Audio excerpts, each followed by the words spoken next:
you know what I'm saying, in mind, I think that it's just a natural progression of problem solving. And the first problems that people solve are the ones that they already had. Right. It's the ones right in front of you. Yeah. You know, I like I said, man, I listen to a lot of people, man. Jordan Peterson said this and it made a lot of sense. Jordan Peterson said people without a clean room should be very careful about going about and telling people how they should live out in the real world.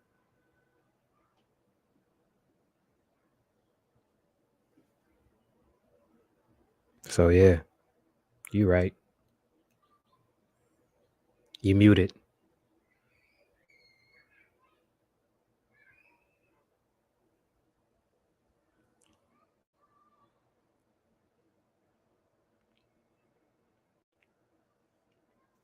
Yeah, I had some sound feedback. I'm trying to figure out where it's coming Mm. from.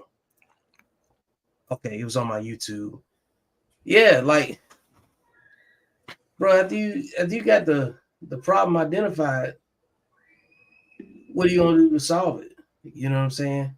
Shout out to Uncle Junior joining the channel. You know what I'm saying? What's up? What's up to you, sir? Like What's up, today's is what next? What's next? And that's for everybody who can relate to lifing on them. Cause life be lifing. You know what I'm saying? And ain't So nothing you can do about it. ain't nothing you could do about Ain't it, nothing you can man. do about it. You just gotta ride with it. You know what I'm saying? So let me go ahead and hit the intro and we're gonna get busy.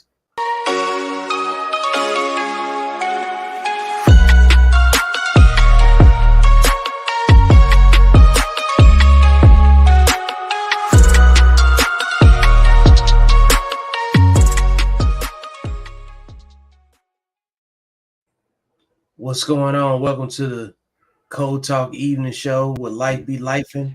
And we talking about solutions only. You know what I'm saying? I'm your host, Victor Vinciant. And to my right, possibly your left, depending on how your camera is set up, I got the none other than the angry guy. You know what I'm saying? AKA the angry guy that's been trying to learn, none other than Chris from across the table, Chris from McClellan. I'm glad you could join us. You know what I'm saying? And you know what I'm saying, let's have this conversation about what's next. Everything's about what's next. We thinking about next week. We ain't thinking about last week. We think about tomorrow. We ain't thinking about yesterday. You know, we ain't even thinking about today no more. You know, everything's about what's next. It doesn't matter what has happened, what you planned. It's about what happened and what do you do to still get to where you're supposed to be. And even, and it's the other killer.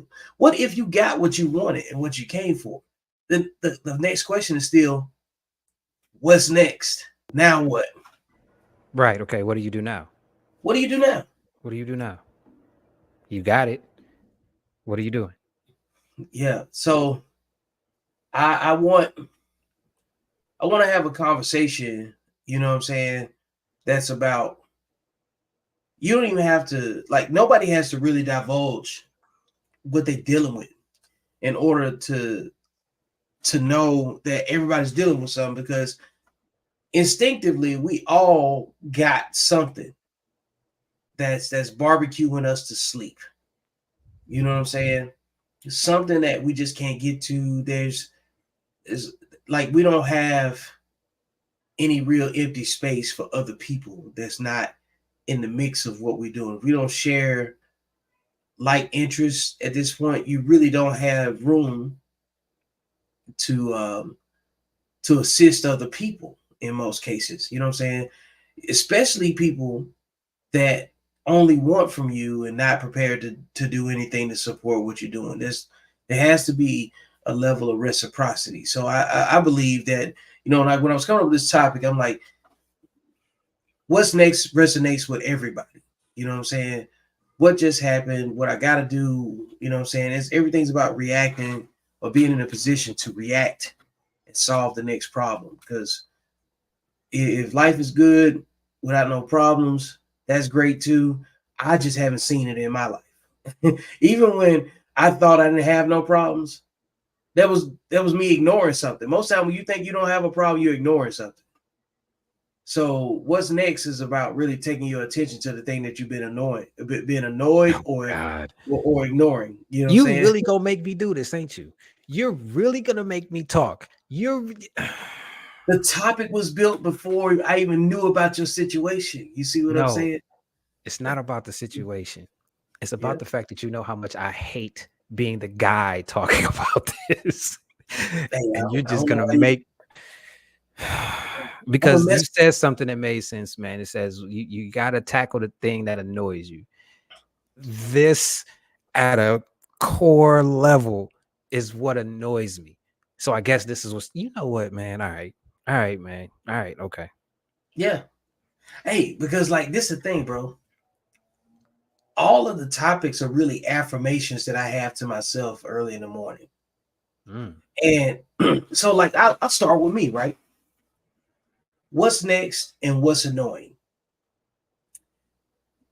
What's next for me, which has been annoying, is like the thought of knowing what I have to do and doing it and putting your face on it, carving it out, digging into your own plan, committing to it, putting it on the calendar, documenting it, performing, all of those things that require action. You have to become a verb. You have to be a person that's like really practicing what they preach and then executing properly, then refining your execution, criticizing yourself, critiquing yourself, not being too hard on yourself to the point where you don't try it again, and getting up and doing it again with all of the insecurities that you can generate for yourself. So everything I just said describes the overall atmosphere, the mental adversity that you have to overcome in order to do the thing that you know you're supposed to do, which is the thing you're supposed to be doing, which you can easily put down and just say, I'm going to go do what everybody else is doing, you know? And then on the other side of it is that this is the hypocrisy of it, right? Everything you just talked about, you can go do what regular people are doing.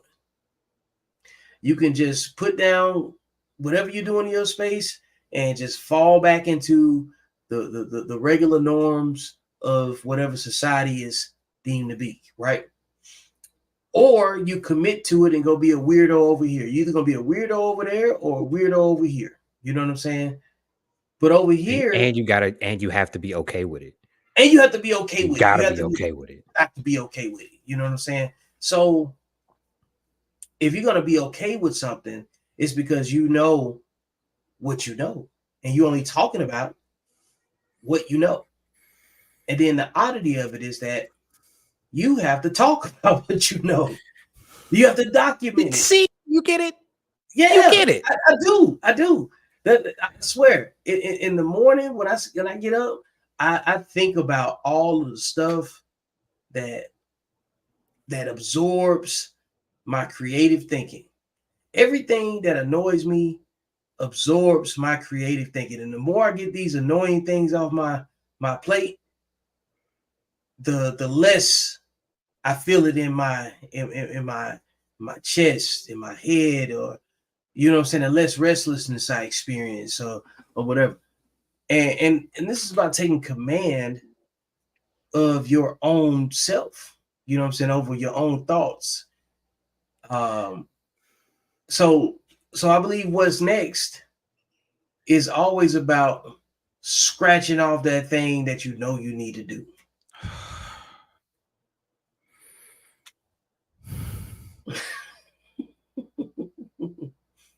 That's the first act of submission. It It's the shouldn't be first act. me. Everybody, you know what, Chris?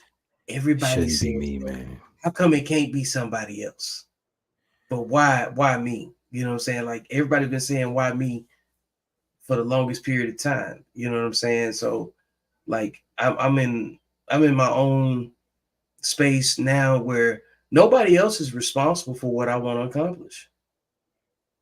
Because when you tell people what you've done, you hear their responses and it's like, man, that's great. I wish I could do something like that. But you've already done it, right? Whatever that thing might be. And you're you're listening to them and you're like, you have no idea how much more pressure I have now that I've completed this thing that I made my main focus. Because after the main focus is like, that's cool that you completed it, but what are you going to do with it? What's next? And here And we have are. you thought that far? Are you Have you okay thought with that what far? could potentially happen now that you've done this? I think that's what holds a lot of people back. Yeah. That right there, man. They're afraid of they're afraid because they don't have control over what happens after it's out there. Once it's out there, it's out there. They have no control over it. And I think that's what terrifies most people. Honestly, that's what terrifies me every time I get up on here and talk. Mm-hmm. Oh, I can tell. Not just in you, but like because I know of even for myself, because I tell you, bro, every week that I get up, I've been getting up here and talking every week for 3 years. And there's been weeks where I don't have a topic to the day before, so I don't even put anything out. Right. And it never changes. And I think what it is because I respect the opportunity. I respect the space to have um the space that I've worked hard to earn and cultivate, and the respect of people that pay attention, you know what I'm saying, the everybody else's individual audience, and it's refined, you know what I'm saying, so many ways, so many things. It's been a refining tool for the way I respond to certain things. I think that's what it's been, right? So it, it doesn't paralyze me. I just want to make sure that when I bring a topic, it's something that is relatable. Um, because I'm a regular dude. We are regular people.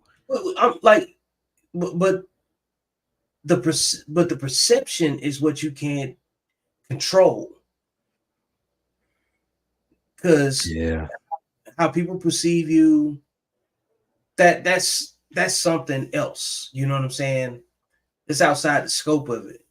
And it's a fine line between displaying confidence, competence, and balancing that with your ego. You know what I'm saying? Balancing that with a degree of arrogance, you know what I'm saying, that other people could perceive if they just got here. They don't know that our conversation and dialogue and relationship, you know what I'm saying, even just over social media, like we've been doing this for over 3 years, you know what I'm saying, over across 2 platforms. And Shit, with me 3. yeah, yeah, Yeah, you, Uncle Coach. yeah, yeah. I mean, that's a lot of time that's going by very quickly. So, Yeah. and even then, we've had conversations outside of social media, well, outside of StreamYard, because we don't even communicate over social media. That's what's funny. You know what I'm saying? If we're not on this, you know what I'm saying, we're having a phone call. And Yeah. ultimately, everything that we discuss is about what's next. What the irony is that everything you do leads to what's next. So it never stops. But see, Or does now it? when you now when you ask this question, what's next? Are you saying what's next as far as I got this mapped out and I've accomplished this, so what's the next step? Or are you talking fly by the seat of your pants, which is what a lot of us are doing? Well, it depends on if you're disciplined or undisciplined. Because if you fly by the seat of your pants and you just, you know what I'm saying, like throwing caution to the wind and just going wherever it goes, I mean, there's some outcomes that can happen with that. I ain't saying that you can't get what you want. It's just you don't have as much control. You always have to submit to somebody else's schedule. Because if you flying by the seat of your pants, you got to go wherever the opportunity is. You have to live a little bit more opportunistically. You know what I'm saying? But if you discipline, you already got a plan. And so you got steps 1 through 5 or 1 through however many, right? You got, like say you got a 10-step plan. It may take you a short span of time to get from steps 1 to 5. But steps 5 to 7 might have a different type of hiccup, might require a different type of patience. And then once you get to 7, then 8 through 10 might go through very quickly. See, and you brought up something else that I think people are afraid of too. They're afraid of changing. Because like you You might said, have to steps 1 through change. 5 might be, You yeah, might have steps 1 you through might have 5 to might be change some quick, but 5 through choices. 7, yeah. But 5 through 7 might, you got to change. You got to change. You got to change. Yep. And you can't, and I guess a lot of us fear what other people may think of us after we change. Yeah, I think losses and separations occur, but this goes back to another colloquial phrase that we all familiar with. Everybody can't go. Because everybody Yeah, can't, and everybody simply can't go because they don't want what you want. Because that's true. it ain't their plan, it's your plan. That's true.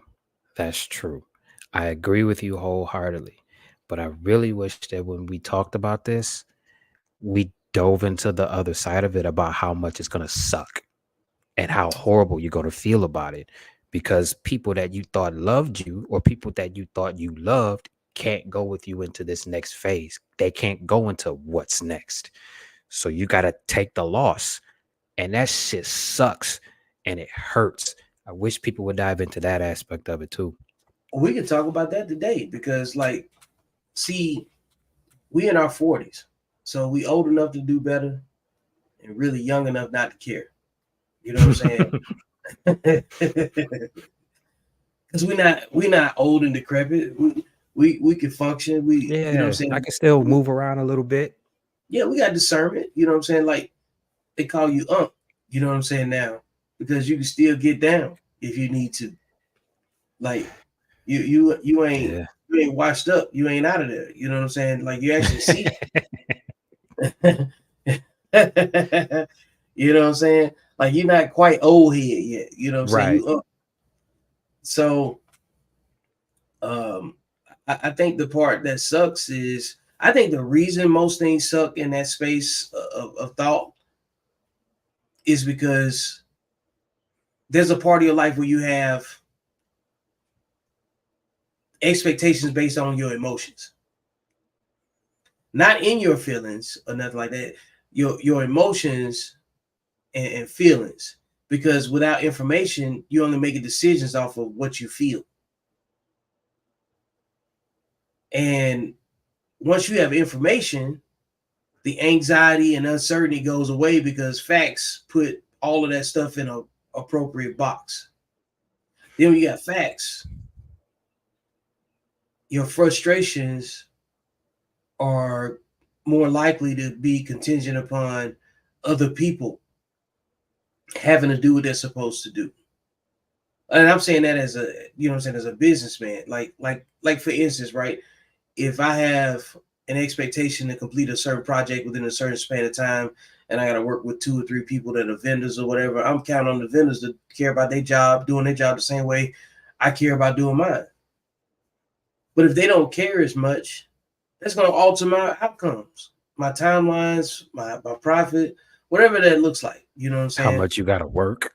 Come on. Like I probably imagine thinking that you got a situation worked out for you to achieve maximum impact. You're gonna make the most money with the least amount of work, and you don't have to be there. It's supposed to be a no-brainer. And then you get a logistics issue, a personnel issue, a supply issue, well, you name it. And now you got to be present to make up for all 3 of those things that you all had already accounted for.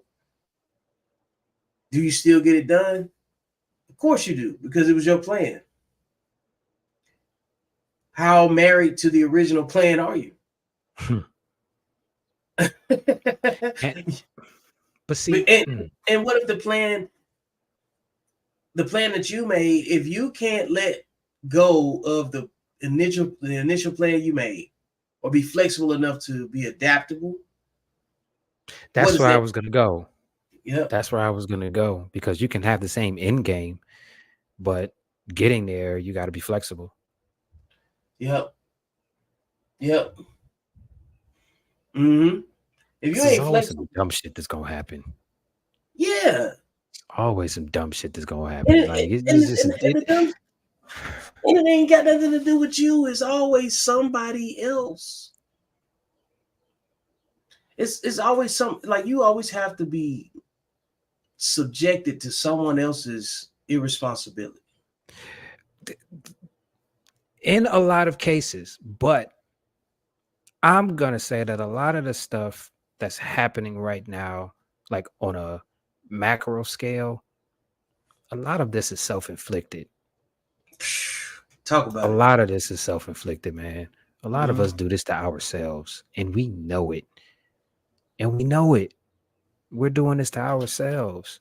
And I think the what next scares them, because they got to stop doing this one thing that they've been doing for all of this time to get to what's next. You You understand gotta what I'm let go of saying? something. Yeah, you gotta let go Yeah, of something. man. Yeah. And here, And and like I said, man, don't nobody talk about the fact that it's like tearing off a limb that you need to live every day. I have heard you say that in other Yeah, man. It's hard. It's hard, man. And nobody talks about that. It's simple. It's very, very, very, very simple. But simple and easy are not the same.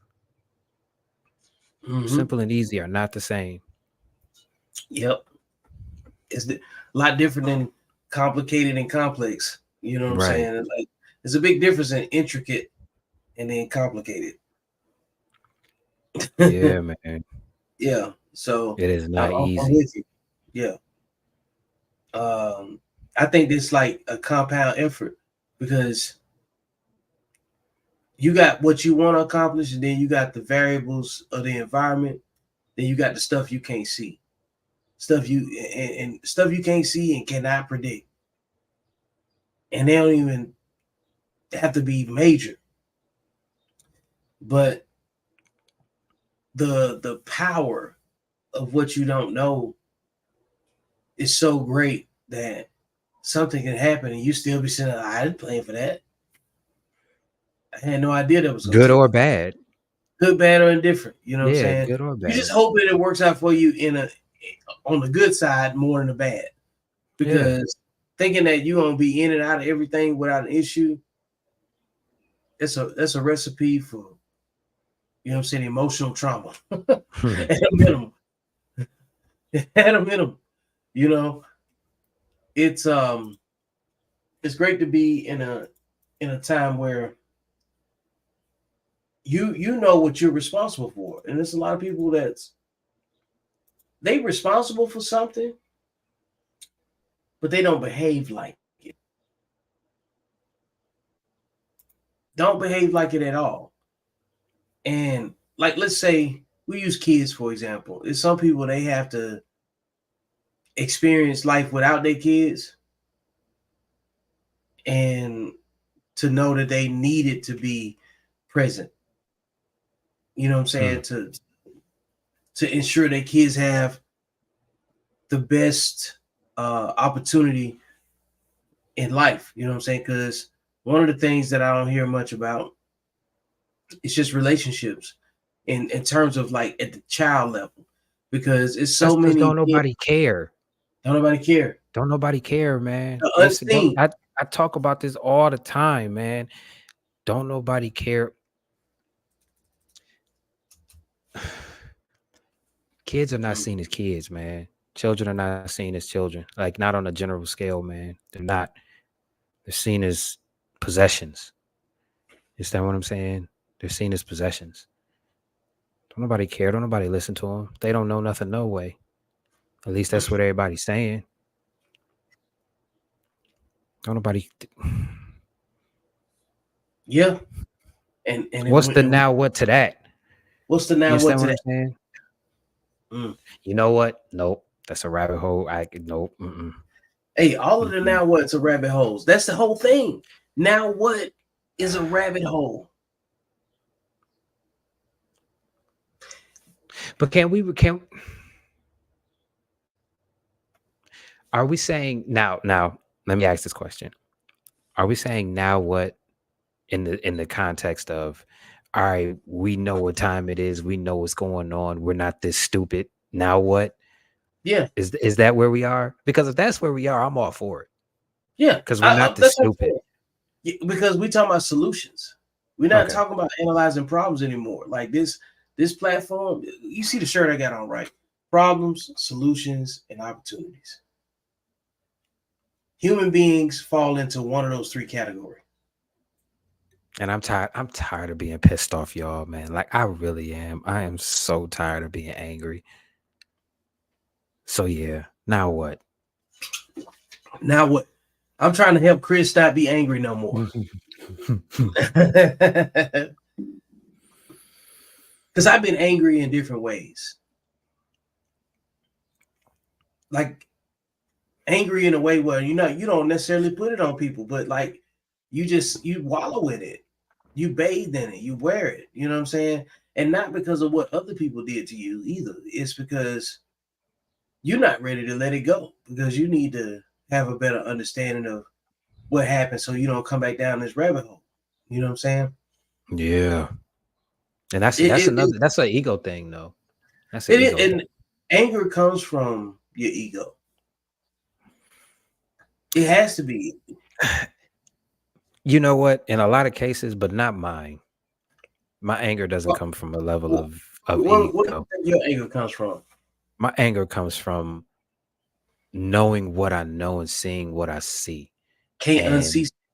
right, and seeing how people move and seeing how people act, and not being able to enjoy social media because every time I turn it on, there's some nonsense on there that's giving me the impression that everybody is stupid and we're not this stupid. And I think that's what makes me angry. The fact that we're Mhm. doing this and we're not this dumb. Like we can't be this stupid. Like we really can't. We know this is stupid, but we're doing it anyway. And I think that's the part of it that frustrates me because I took a shower. I took a shower. I took a shower. I cleaned my room and then I cleaned my house. You understand what I'm saying? And when you do that, you look at things and you like, nah, man, we can't brag about being the most educated and be the stupid. Like we And the really most can't, addictive. man. And the most Yeah, addictive. man. So, So yeah, I anger. think that's where my anger comes from. Uh My anger comes from a naive hope and a respect that I have for my people to not believe that we're this dumb, but to see that we're acting this dumb. I think that's what it is. Yeah, like the But what is reality that but would that be ego on my part too? I think Because all of us, I think it's all ego. Because, like, think about it. I don't Let's know, just say, because I don't feel good about knowing this. well, I don't.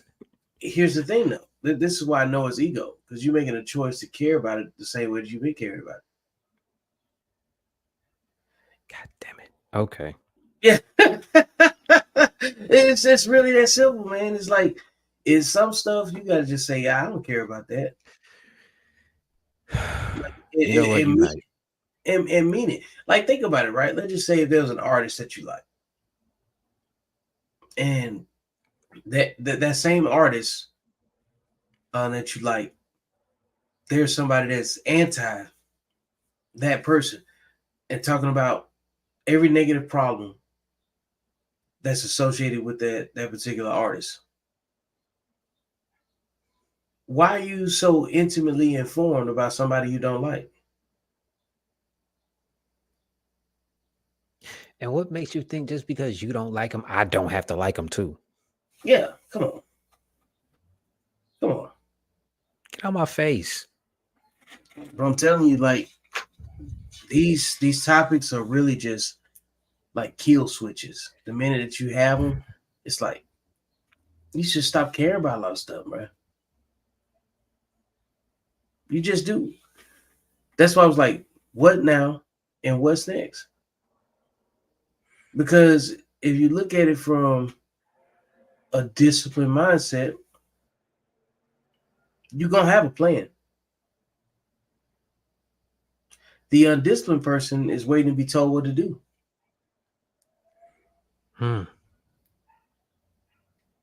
Because they're not disciplined enough to figure out something and then use it in the winter the right way.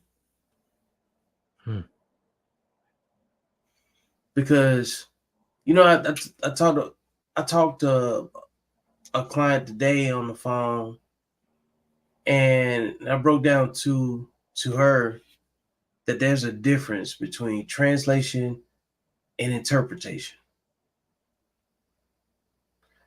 Translation is like I live in Texas, you in Ohio, right? But if you send me some of your news articles, I send you some of our local news articles. That's just translation, because you quickly understand that everybody got the same problems. Pretty much. Generally speaking, right? And then you got the undisciplined people that'll do anything for attention. Don't get me started on Anything. them. Do not get me started on them. But you know what? Would that be ego too? The fact that angers me to a level I can't understand? Yep. Everything that angers you comes from ego. Because if you were thinking with logic, you shrug your shoulders a lot more.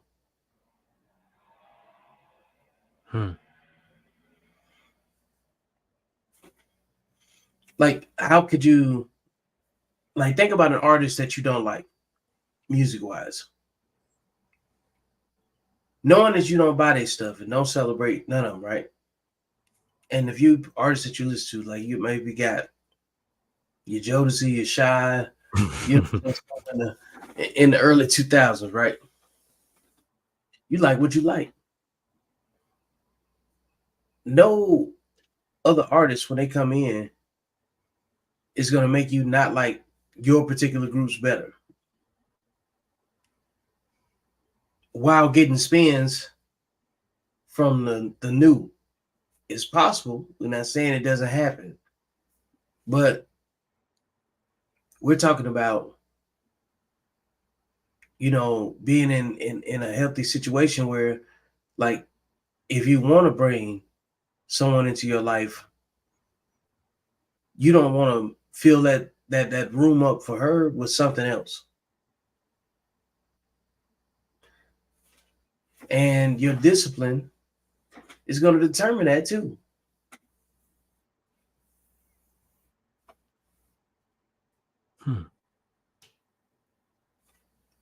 Stuff is kind of easy, man. It's simple. It's not easy. It's simple. It is. It's not easy. None of this is easy. None of it. It just sounds easy the way that we're talking about it. Cutting off a limb with a pocket knife. Right.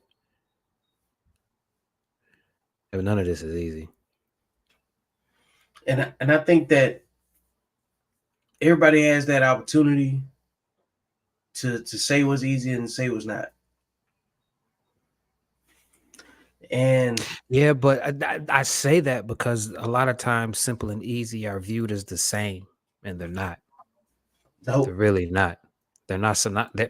They're synonymous, but they don't mean the same thing. If that makes any sense. Break it down. Go yeah, give me something. Like we're talking about what's next in the change in behavior and the other stuff that goes along with what's next. You understand what I'm saying? But sometimes what's next could cause you to stop doing this thing that you've been doing for so long. And now you got to take that away so that way you can move up. But nobody takes into consideration how you have to do it but how not easy it is because your body is routinely doing this thing, or your brain is sending signals to your body to do this thing. You understand what I'm saying? That's why I say it's hard. That's why people say it's hard to stop smoking. It's simple. Okay, quit smoking. But what are you going to do when your body goes haywire when you have a nicotine deficiency, or when you're having these weird thoughts because you don't have any nicotine in your system? You understand what I'm saying? And then you're going through anxiety, and then you're going through depression, and then you're going through all of that until your body flushes all of it out of its system. Nobody talks about the difficult. That's not easy. It's not easy to do that. It's just simple. You understand what I'm saying? Nobody talks about that part of it. And it's not to scare people, it's just to be real about it. Like, this is going to be difficult, but it's simple. The premise of it is simple. Stop smoking. Okay. But I've been You know, smoking for 20 years. You understand what I'm saying? And my body is so used to getting this nicotine every day, or my body is so used to getting this cup of coffee every morning. You know what I'm saying? Or my body is so used to getting this THC hit every day. And then I just stop. My body is going to wonder, why are you breaking the routine? And it's going to try to get you to keep going back to that. See, this is what I mean by simple and being simple, but not easy. To yep. go into your next level, there are going to be a lot of things that you have, and I'm learning this and going into my next level. I'm learning that there are things that I used to do that I can't no more. And it's hard to stop because I've been doing it for this long until I got to this point. You understand what I'm saying? It's just difficult, but it's simple in mindset. I have to stop doing it. I don't have a choice. I have to. Yeah. That's what keeps me from doing it. But it's still hard as hell not to do. You know what's crazy? The thing that you said you want the most causes you to value your time differently. Because when you want something and you know you can get it, and all you have to do is do something according to time, the calendar, some however you want to measure it. There's measurables. That changes. You know what I'm saying? Like your patience. That changes the currency of your own energy and your time and where you go. And when you start these little micro evolutions, they're really tied to a macro, you know what I'm saying, outcome because of what you asked for. And that's why that's why I always said, you know what I'm saying, be careful what you ask for. We know what that meant, but it has so much more application, you know what I'm saying, in this context. Because everybody's got what they really, really imagine that they got. And don't nobody talk about what they got to give up to get it. You can't have it both ways. And Why the do you first think I talk about equivalent exchange so much? yeah, Equivalent exchange is a natural law. You can't get around it. It's how about natural. It's I, nature. I don't think it's equivalent though. How about equitable? No. I Is say that equivalent. I say so? equivalent Yeah, only break down because equivalent. I say equivalent because it's not up to you what's equivalent. It's not. It's not up to you. The Mm-hmm. equivalent exchange is about what you need to give up to get to where you need to go. You understand what I'm saying? You don't have no control over what's equivalent or what you think is equivalent. Equivalent is equivalent. This is what you need to get rid of in order to go to the next level, or this Mm-hmm. is what you need to do in place of what you've been doing to get to the next level. It's always equivalent. Now, it may seem like it's not equal because of how you feel about it, or or something like that. But nature is nature. And nature is indiscriminate. It does not care. It just is. All right, I like that. Coming to the stage is none other Just than get to it. the man, myth, Just get to it. delinquent. None other than I'll take that. I'll take that. none other than Antoine, I will or take the that. artist Christopher. You I know, will take that. Oh, Stefan, I'm Steven. I'm sorry if I'm mispronouncing your name. I hope I explained that correctly, because and the reason why I talk about it the way that I do is because I'm going through it. You understand Yeah. what I'm saying? I'm going through it presently. It is not easy. It's just simple. The shit that I write on my the things that I write on my I have a goals list. I have a whenever goal, then I have a 5-year, 3-year, 1 year, 6 month, 3 month, 30 day. Write them all up, and I look at all of them, and I think about all the things that I gotta let go to get to where I need to go. And it's simple when I write it down, but when you put it into practice, it's not easy. Like it's not. So I hope I broke that. I hope I broke that down in a manner that's digestible. I wasn't trying to be all deep. I just know that a lot of people think simple and easy are the same, and they not. They're really not. That's all. So what's going on, Antoine? You know, I like my buddy Chris. Oh shit. I like him. Oh boy. I love my Chris. How you been, man? I complain, man. Are you Going still through on life. Are you still there on Fridays? I didn't see you last one. I wasn't on there on Friday. Okay, good. I just I wanted to wasn't know. on there on Friday. So What's the Antoine, topic? What's the topic? Sorry. Oh, the shit. topic How today you gonna is come into the show and Yeah, not you come know what in- we talking about? Yeah. You come in. Well, because I was running Oh, late and I didn't get a chance to read anything. that's why this show works, because Antoine never knows what the hell is going on, and his input is still gonna work. I don't mean no disrespect, though. I It's don't, all I don't good, even, man. I don't even take offense to it. You know what I'm saying? Because here's the reality, man. We do this once a week, and we dedicate whatever spare energy that we got to do it. I don't want anyone to break their necks to show up for this. If you can make it, cool. If you can't make it, cool.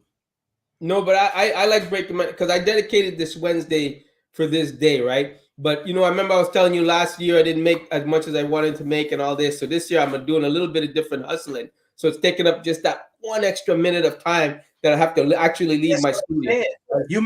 That's the only reason, man. And he can only do it on this day to meet with me. And I'm like, okay. And then I never know traffic, and then I get caught. Stupid, it's not an excuse. It's the way it is. And so I'm just hustling. Yeah, Antoine. you just working with your environment, which everything you're talking about fits exactly what this conversation is about. Listen, Now man, what? I don't know a and what's man on next? right. Like I don't know a man on this planet that'll ever get mad at you for taking care of business. Man, thank you. I appreciate that. I really do, man. You should take care of business. Everybody else. If you have to take care of something, take care of something. You got to take care of business, man. And I stress this a lot with everybody. I say what I preach, man. Honestly, I have the mentality, fuck everybody else when I'm taking care of my business, because I can't be no use to you if I can't back up what I'm saying. And it ain't personal. And it's not personal. It's not personal. It's not personal. What we got to start saying is not personal. It's necessary for me. Yeah, it's not personal. Like that's why I said, like, would nobody get mad at? Would nobody get mad at Antoine for saying he got to take care of business? Solutions. I really do, man. And opportunities. And I think, and not to harp on this topic, but I think that nothing should come in place of business, especially when you're trying to better yourself. Because you know what? You can't make an excuse up for somebody else. You can only make an excuse up for yourself. So I'm telling you exactly how it went down. That's what went down, and I would do the same thing over and over again. That's why I told you, if I prioritize my Wednesday and I tell you this is my Wednesday for your show, then if I'm late, it's because of a damn good reason. And the other thing too, and we wouldn't be the men that we say we said something bad about you for taking care of business. Yeah. And the other part is too, if my show was contingent on you being here on time, starting it up or whatever, then I'm not doing what I'm supposed to be doing. Yeah, you're right. And So I'm supposed to be able to be here and at least get things going in the direction that they're supposed to go, so we could talk about what's next. Yeah, I agree. What now?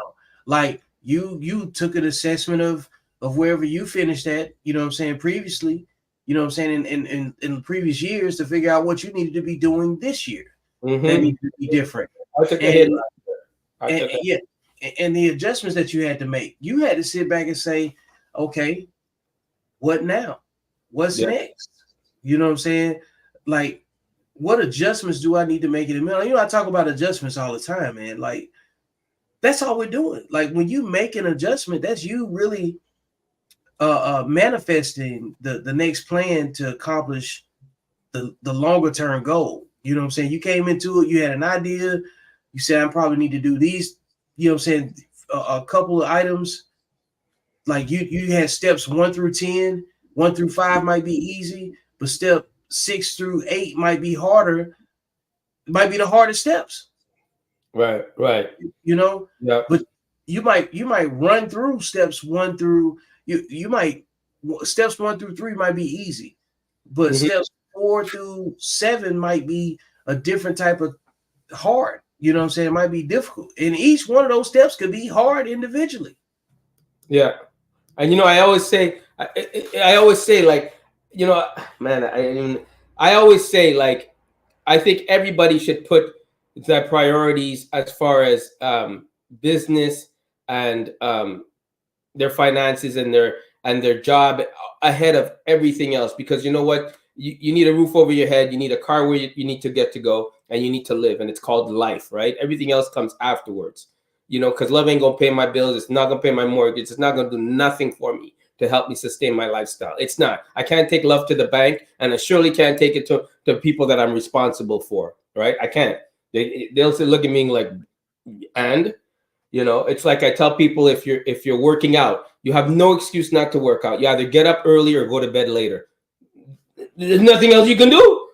No. And people say, well, if you had a kid, you'll understand. I said, if I had a kid, that means I have to work out when he's sleeping. I mean, right? It's just the way life is. Life is not going to make it for me like 9 to 5, I do this and do this and do this. I wish I had an eject, but it doesn't. So I you know, yeah, I just don't want that struggle life. I don't want it. I don't want it. No. Yeah, it'll make you sacrifice in the meantime. Like, that's why I said that. That's why when you talked about equivalent and equity, that's what I meant. Yeah. You can't control what's equivalent exchange. Antoine knew what he had to give up to get where he had to go. Dude, it don't mean it may not seem fair to you, but that's what's required. You understand what I'm saying? You know, I always say I did it the extreme, and I wish I would have lifted my head up and smelled the roses a little bit more. Else I wouldn't be in the situation I am in my personal life. That's all I'll say to that. But you know, we're not doing that tonight, Antoine. I know. I just wanted to put it out there because I don't want everybody to think it's all business and no play. And I didn't play enough. I really didn't. I missed out on a lot of good things emotionally. You know. Well, the thing is that's what comes with the territory. When you like, that's discipline. That's what everything comes back to your individual level of personal discipline. Like the show, the platform, all of the philosophy that we talk about when it comes down to, you know, what accountable masculinity is supposed to embody. You know, I took a lot of time to craft and capture, you know, everything that we've been practicing. Like, but in order for me to capture it, it first had to exist. You know what I'm saying? And then it's up to me, you know what I'm saying, if I see it, or be up to Antoine when he gets it, wherever his inspiration comes from. You own the responsibility to whatever inspires you. You know what I'm saying? So if you're walking around with it, at some point you got to produce a product. At some point, you got to have something to show for what you understand. And I'm in the creative field, man. I mean, if I don't create, I don't get paid. I don't got nobody saying, here's your check. So Antoine, you could probably relate to this. There's a lot of bruised knuckles, for, you know what I'm saying, for a figurative or maybe a literal sense, that goes into getting your vision completed, getting your vision, you know what I'm saying, actualized. Meaning, like for me as a writer, it's rough draft. It's throw this away. That don't make sense. That doesn't fit. It's useful over here, or it's not useful for this. You know what I'm saying? Now I got to figure out what to do with it. Then trying to whittle it down into a digestible product, just so somebody else can look at it and say, that doesn't make any sense either. Take this out, throw that away, rewrite that. Or how many times have you gone through colors, you know what I'm saying, and not getting your vision properly, you know what I'm saying, illustrated, you know what I'm saying, that you got in your head, you know, because sometimes you might have a vision, but sometimes you have the emotion, because the emotion will make you do something too, you know what I'm saying, with your art, right? Mm-hmm. And it'll come out one way, and you could tell when you was in your feelings. Then you got some art you do, you could tell when you're in your head, it's very cerebral, you know what I'm saying, very symmetric, you know what I'm saying, depending on what you do more of, you know, like if you're more of an abstract person versus a more of a symmetric person, your product is going to reflect that, right?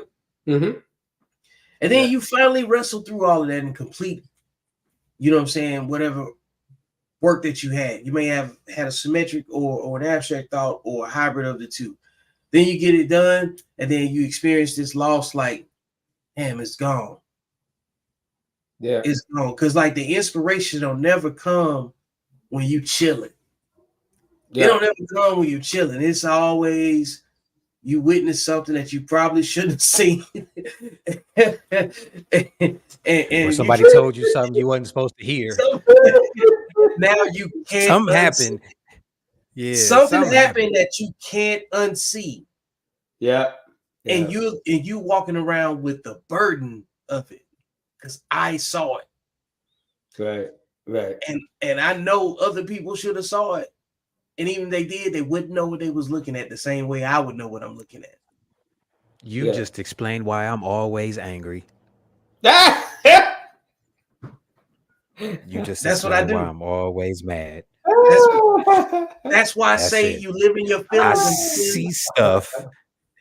I know I saw this. I know you saw this because I saw you seeing this with me. Yeah, you looking around like y'all didn't see that? Are you serious? And then you say, never mind. Right. And then now you over there just rocking. Hey, y'all didn't see that? Okay. Now, and then you're weird. Like, and then you're gonna be weird if you try to break down to them why they should have saw what you saw. Right. And now you like imagine not having an outlet. What if you couldn't paint, Antoine? Oh Lord, have mercy.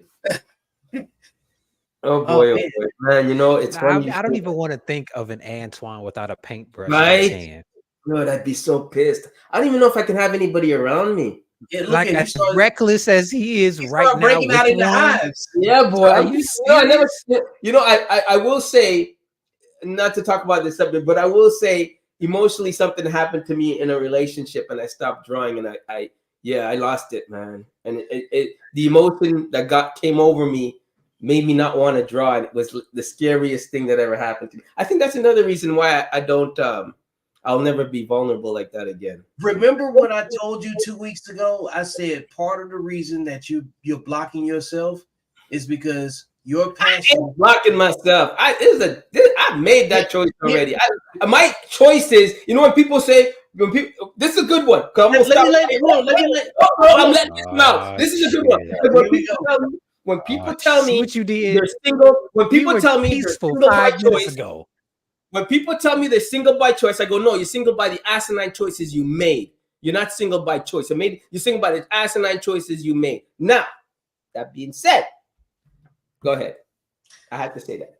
Oh, I understand. And what I mean is that when I say block yourself, there's a fickle space in there where until you start creating something, it's just all emotions, and you use your creativity to try to make it make sense. Right. And this is why we're talking about like how relationships are so impactful to whatever it is that you're trying to be an instrument of. You know what I'm saying? Because it's like if somebody interrupts you and if you don't have sound judgment or understanding of what you're talking about, then you're going to respond in a completely different way. But if you know what you're talking about and you're not coming to deliver a half-cocked message, then you can withstand an interruption. Can't do anything to you. It's like, hey, it's still going to happen. I already know what I know. It doesn't matter. You know what I'm saying? It doesn't have a disruptive effect on your life. You know what I'm saying? Which is why you should say, wherever you got your most passion at is where you're going to be most protective. And if you can't make room for other things, it's because there's something that everybody's passionate about. Yeah, I think everybody should pursue their passion. And you can't get to what's next if you're not passionate about something. That's why I believe this whole talk about men can't be emotional is full of shit, because I'm emotional when I draw, because that's what makes me create. That's a side of me I need. So I don't know what other men are talking about. I need I need to feel what I'm doing, right? Right. Go ahead, It's not that we can't be emotional, because I say this all the time, man. I wish the whole women are emotional creatures thing would be dead, because we're all emotional creatures, because we all have emotions. But as men, we have to have an outlet for them. Like, you feel when you draw, which is why you draw. You understand what I'm saying? You get that emotion out with a stroke of a paintbrush. So you have something to direct that emotion to. A lot of dudes don't have anything to direct that emotion to, so they just out here because because I don't think that they were privileged enough to have somebody put that type of structure within them. You understand what I'm saying? So when you say men aren't allowed to be emotional, I agree with you, but we have to have a positive outlet for our emotion, because a lot of times our emotion can be destructive. Like you even said, if you didn't have a paintbrush in your hand, you would be pissed off to high hell. You understand what I'm saying? So we have to have something to direct that. We can't just be out here with it. Can you and I, or can we agree? I agree with you.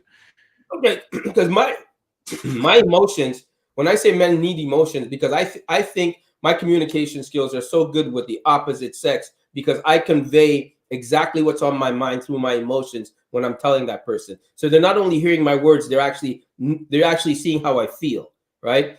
And that whole put the wall up, don't let them know you're hurting bullshit is, no, you're gonna know I'm hurting, because then you're gonna know the next words that come out of your mouth, you might get slapped, right? Oh, you're shit. Oh yeah, you're gonna know, right? You're gonna respect my feelings, and if you don't, it's metaphorically, okay. right? Right, metaphorically, you're gonna know, because I'm gonna bite you so hard. I'm gonna bite you so hard. Believe me, it's gonna leave a scar. Right? It's either through my words or my emotions, but you're gonna know to never do it again. Now, if you do it again, obviously you and I ain't gonna be together, because you had that first chance. I don't believe in second and third and all that bullshit. Right? I mean, I'm that guy. You look in another man's direction, you don't need me. First time is a mistake. Second time is a choice. Listen, you already cheated with your eyes. I don't need you to do the action. We're good. You know, as we have this conversation and people, you know what I'm saying, like are describing, you know what I'm saying, like their alternate ego, their anger ego. I just get inspired and I go look for things that I think would probably describe or illustrate Antoine's personality. And I'm gonna do this a couple times on the show, because like as he says he's angry, I'm like, so first person that came up, and I got probably one more too. You know what I'm saying? It was this guy. Hey, I love my Rudolph. I grew up with that, man. I really believe that's the heat. Antoine is that Jack? Antoine without the ability to paint would be heat. Okay. I can see that. Man. That's wrong. I can see that. Look, he even the little figure don't even have paintbrushes in his hand, and it looked like his hands are curled up as if he's missing the paintbrush. He's stupid. That's so freaking funny, dude. Like, shit! I haven't seen that picture in such a long time. Hey, hold on, I gotta pull it up again. That was hilarious. funny. Don't come in the room to let the red lights on.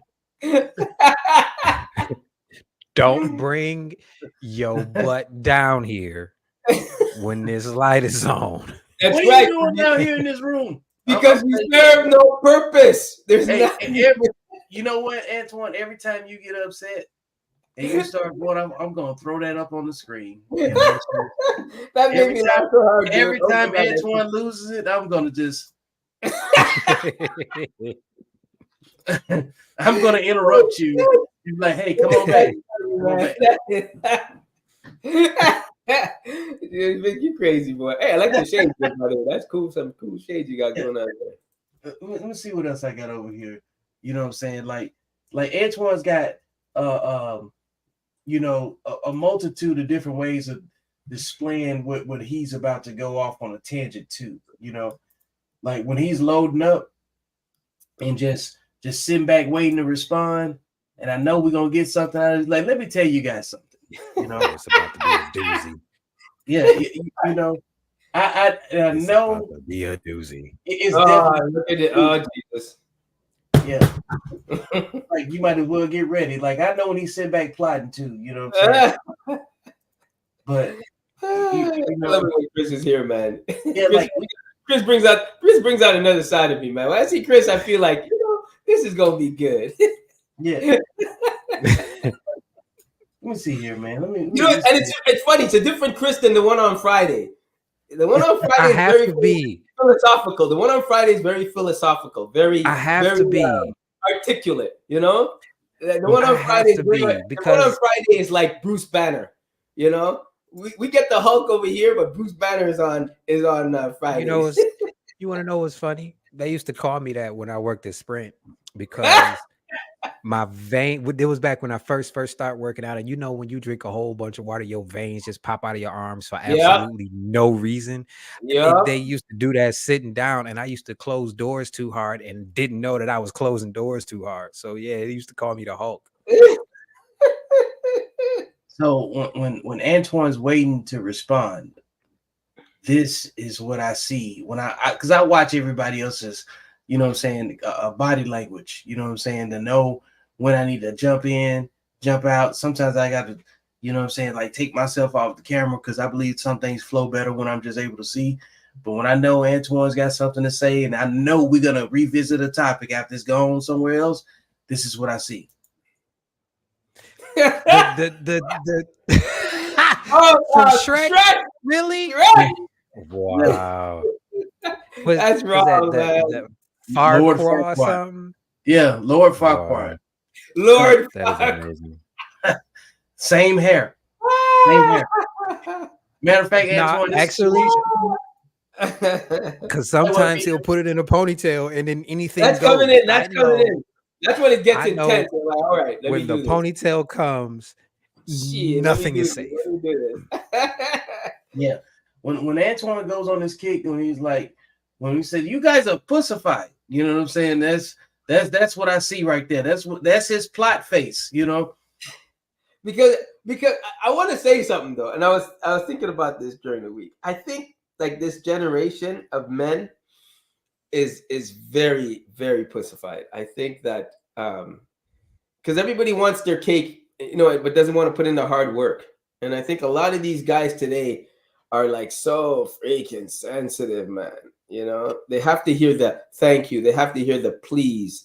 You know, no one's going to succeed like that. You know, I think the life has become easy for them because of this YouTube channel shit.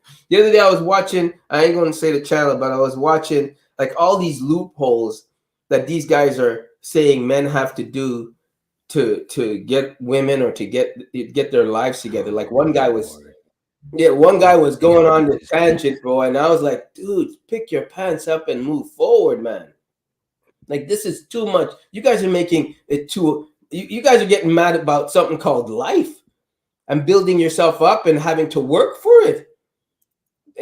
I just find men today, it's like, dude, where do you think all that's gonna come from? You know? And especially in accountable masculinity, especially in accountable masculinities. Like you can't be accountable and be broke.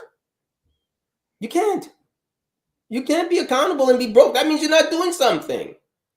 You can be doing know? You can only be accountable for being broke. Yeah. That's my next. That's exactly what we're going to say next. Yeah. what I mean, it's amazing. what next? Now what? Now what? Next? Now what? Yes. Now That's what I'm saying. Because like after you finish, like after Antoine finishes, you know what I'm saying, his art. This is after he's made his point. You see what I'm saying? Look at the strut. Look at the strut. With his chin up, looking all regal. Look. No, but you know, like, look at this. This is how accountable I am. So I finished one. Are you trying to look around yourself? Deliver your message. I just like the whole screen though. I was just thinking about you too. That's how it is. Because like when he starts talking, you got to give Antoine the floor. You know what I'm saying? No, that's not what I mean. Yeah. I mute my mic when you go on your tangents. I just stop. No, what I want to say is, look at the struggle I'm in. So I, like one project finished, another one starts, and I'm coming close to finishing this one, and then I say, okay, what's next? And I'm hustling to get the next one. Thank God, the next one comes in. Great. Now I got to do business around that next one. I'm like, all right, cool. Now I have to be more accountable to pick up. Usually I like to start my search for the next one in the middle of the month, right? And because I wasn't where I wanted to be last year, and I didn't make as much as I wanted last year because my little investment that I tried, I would say try because I ain't done nothing with it yet. I have to think earlier this year, and I think men need to do that. Like if you know you're not making enough money at your work, right? You're not making enough money.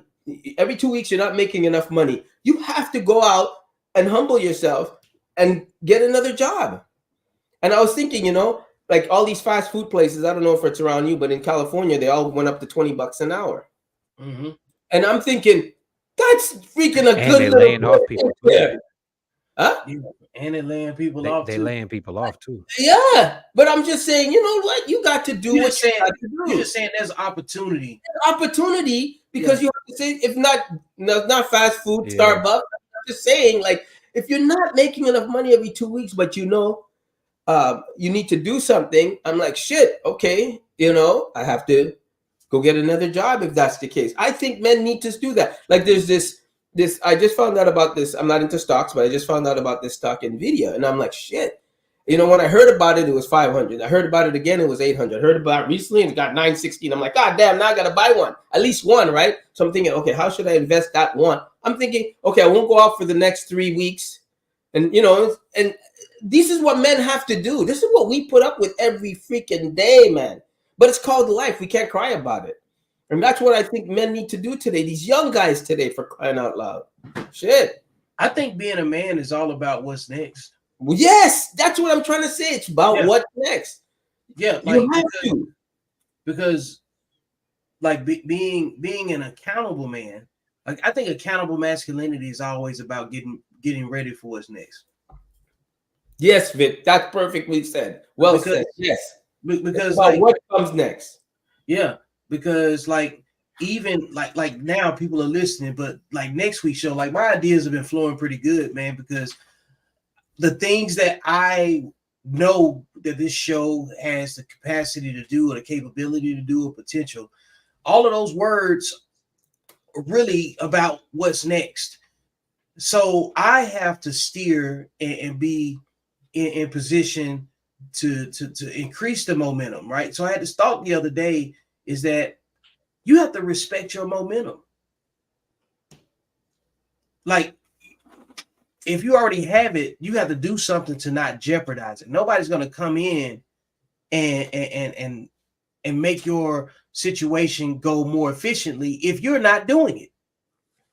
So part of what I need to do is I need a content schedule. I got to go live. I got to the same meditation affirmations that I have for myself in the morning before I go to the gym and go get it in. I need to give that, you know what I'm saying, a space to go out into the world too. You know what I'm saying? Yeah. So like things for me go from making notes to meditating to producing a product and putting it out. You know what I mean? And it takes confidence in what you're doing.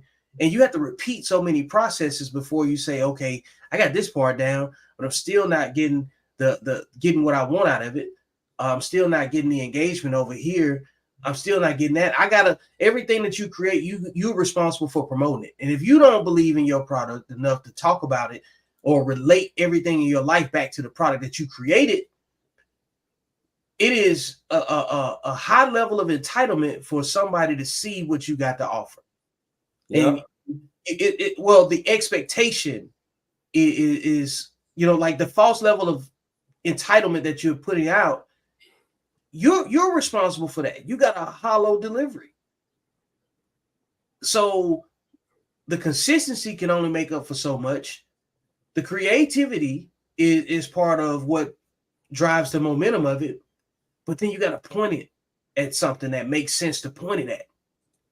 If you're trying to deliver a message to people with no ears, you better hope that they can read you. Yep. And because you're still communicating something, you better learn the language of the person that you want to digest your product. And you know what, Chris nailed said something too that I wanted to bring up, and it's funny how he said it because it worked in perfect. You know what men need? You know what men need?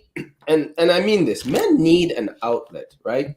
An outlet that's just for them to think in their own head. Rather it be at the gym, rather it be a walk of the dog, something that they need to do without anybody else, right? Rather, and I don't mean go to church and all that. That's not on the internet. That's not on the internet. I think in real life. Something in real life. Go outside. But it also stimulates them mentally and physically, right? So they need that. I think men need to have that outlet to find, to bring themselves back to source within themselves. I think that's very important. And I'm glad that I have that outlet, right? I have it 2 outlets. I have it at the gym, not as swole as Chris, of course, because, you know, Chris been posting them videos with the big biceps and shit. But, and my other one is my art, right? The other one is my art. You get on my nerves. The other one is my art. Hey, so I got 2 there. Because without the outlet, rah. That's Antoine without the outlet. Yeah, you know what? It's true. Antoine with the outlet. He's stupid. Okay, so you gotta find one for Chris now, because I need one for Chris. I'm thinking, because Chris is so reserved. I haven't run across anything yet. You know what I'm saying? Like, but I really feel that because the Hulk is one thing for Chris, right? Yeah. I don't get that vibe from him, and maybe because I have an outlet for my anger that I can relate to, that he and I could probably relate to. You know what I'm saying? And that's lifting weights. I don't particularly put myself in position to be publicly angry. You know what I'm saying? Mm-hmm. And I don't know, but I'm not saying that I don't get mad. I'm not saying that I don't, you know what I'm saying, like get in my zone and I'm over here like downloading rage and you know what I'm saying, but how rage. I get it out. Yeah. Like, because you can tap into whatever energy you want. You know what I'm saying? Right. You could be an instrument for whatever level of destruction you're looking for. You know what I'm saying?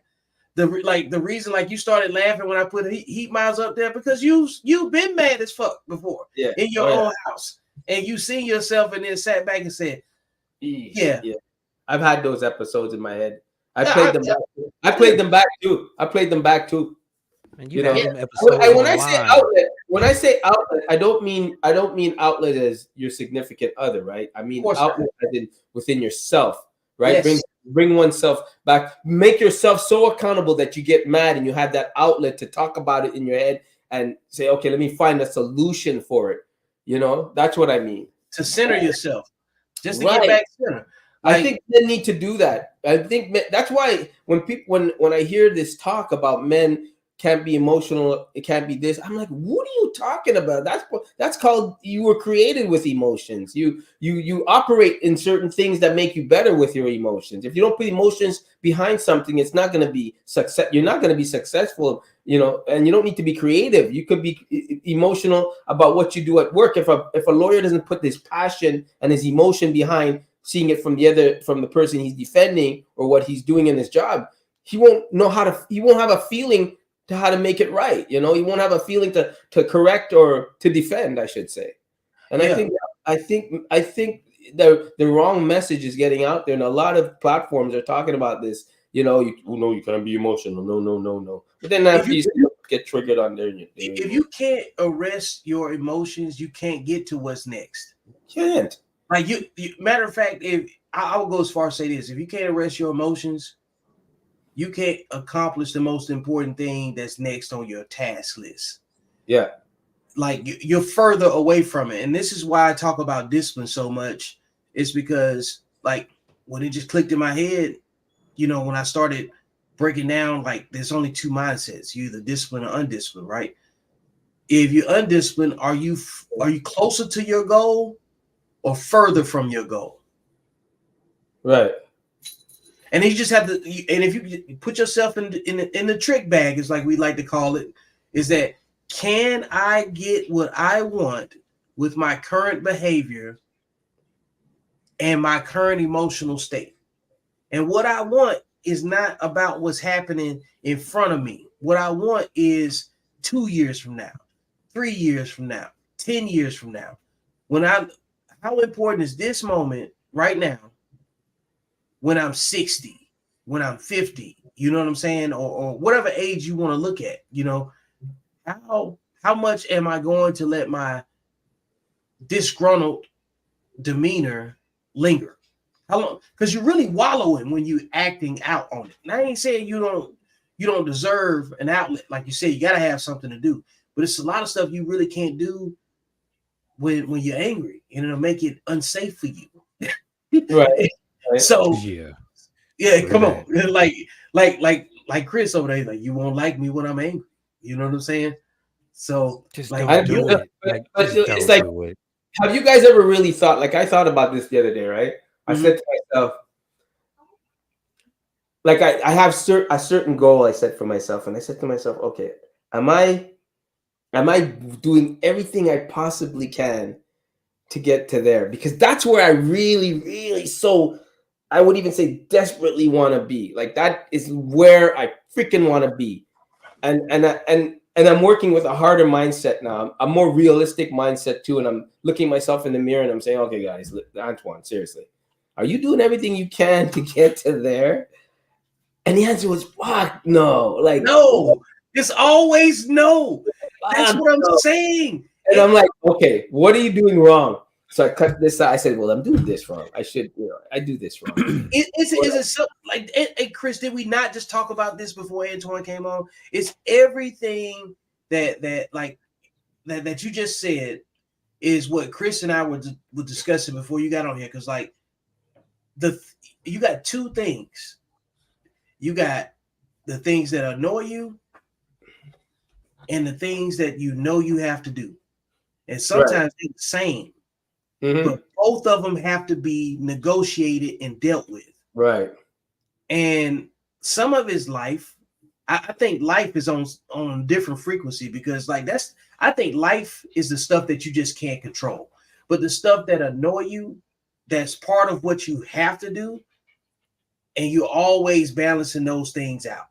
Because like, and to refresh you, because you know what I'm saying, like we had a conversation, you know what I'm saying, that while you was making your way here, is that I go from in the morning thinking about the affirmations that's going to make my day productive mentally. Right. Oh, you're like me. Okay, that's good. I like that. I hear that. Meditating it. You meditating, like in meditation, some people like to sit still. Some people like to just be engaged in something else while they form their thoughts and make things. I try to attract my ideas to me and make them fall into place and see them as they come. Well, I am heavily into. I love that. I am heavily into that. And then once I get 3 or 4 pieces, I need at least 3 pieces to make sense. You know what I'm saying? But I need 5 to sort them out because I need options. You know what I'm saying? Before I actually put my little plan together. You know what I'm saying? And then that's when I feel confident about writing it down. And then when you start repeating what you're writing, it happens. And that's how I write my books. And that's where Accountable Masculinity came from. And then now I got the hard part done. The largest chunk of the plan accomplished. So like now, how do I make it work for itself? This is the annoying stuff. See, this is easy from week to week. It's a little bit of time. We sit down a couple of hours. We share, you know what I'm saying, our mantras and everything that goes into the planning that we feel is important for our creativity. And then now the annoying stuff has to start to get dealt with. The annoying stuff is I got to do clips. I got to do production. I got to come up with ideas for the next show. I got to break down the last show. How do I make the last show, feed into the next show? Because these are really just chapters in a long story that we've been doing for like 3 years. You know what I'm saying? Because we went from talking about relationships primarily to now we're breaking down how men that have a plan think. And how do we wrestle our emotions in that? Because people think men don't have emotions. People and by virtue of the fact that by popularity, they either say we're over emotional or we don't have no emotions, right? So this show is about we do. And this show is about why we have the opinions we have, because our emotions have been compartmentalized in a way to use them to our advantage. You know what I'm saying? Right. How do you bring that to fruition? You got to do annoying stuff. You have to do it. I get up at 2:40 something in the morning, have my meditation moment, and then I'm in the gym by 5. You know what I'm saying? But I need a couple of hours before I go there. So because my workout goes different. Right. But if I just got up and just took off and went to the gym, I'd be too mentally preoccupied. I wouldn't be focused as I need to be, because it takes a little bit more time than what we give ourselves credit for. Because like, bro, you got a lot of information in your head, a lot of talent. Like, and this is for anybody that's listening. If you follow this content, I believe you have a lot of talent that you're holding yourself back from. You know what I'm saying? And it's necessary to have these arresting moments to make what you got in your head make sense. But but that is true what you're saying. But let me ask you, because I think that, you see, the reason why people have a hard time absorbing what we talk about, right, is because you really have to take accountability of how you are. You can't lie to yourself. In order for this message to get to you, you got to look in the mirror and say, "You're right. You're right." And who really wants to do that? Nobody. I mean, I love doing it. Man. And you got to deal with the embarrassment of it. Yeah. You got to deal with the ego of knowing that you was wrong, and you know you was wrong as hell. You got to deal with all of that. You was wrong. Man, you was lazy. You wouldn't listen. You was all of that, bro. And I say this all the time, and you know better. You know better. You know better. You either discipline. That's really the part that you got to deal with. The fact that you doing all of this and you know better. That's man. Do you know like the conversations that Antoine has been having? You know, and I know whether you've been present or not. He's been like, he's admitted where he's, you know what I'm saying, underestimated certain things. You know what I'm saying? It's like, and that is the epitome of why I wrote the books that I've written, is because the books come from everything that I underestimated in life. Everything that I underestimated, you know what I'm saying, in life, about my own emotions and seeing other people deal with the same things I dealt with, and then watching them handle it completely different because they didn't have certain information. And they always come back and, like anybody else has said, man, if I knew then what I know now, I wouldn't have chose what I chose. I wouldn't have leaned on my emotions. I wouldn't have done this. I wouldn't have done that. Because until you have information and something relatable, your major decision-making matrix is going to be your emotions. Yeah. You know what I'm saying? That's all you got until you got information that you can understand, process, synthesize, and align with what's going on in your environment. And that's what made me decide to write books. That's what made me write my content the way I write it. You know what I'm saying? Because it's very technical, because it's like Chris said, it's complex. But what was the word? It's simple, but it's complex. It's simple, but it's not easy. Yeah, it's simple, but it's not easy. And sometimes it's complex and complicated. And sometimes it's complex, but it's not complicated. It's only complex if you don't want the information. That's and let me tell you, a lot of good things have been happening to me lately, and I think it's because I've been honestly taking accountable of my thoughts and my feelings. Right? I haven't been an ass. Like, I've been really saying, Antoine, you're wrong. And I am attracting, with my feelings and my connections and how I'm feeling with the universe, I have been attracting a lot of good shit. You fuck. I've been a lot. I can't even fucking get my words out now. You fuck. A lot of good shit has been coming my way, and I'm so grateful for it, because I've just been attracting shit, and I'm like, God damn, this is really happening. I go, and you know why I think that started? I stopped listening to the shit on YouTube.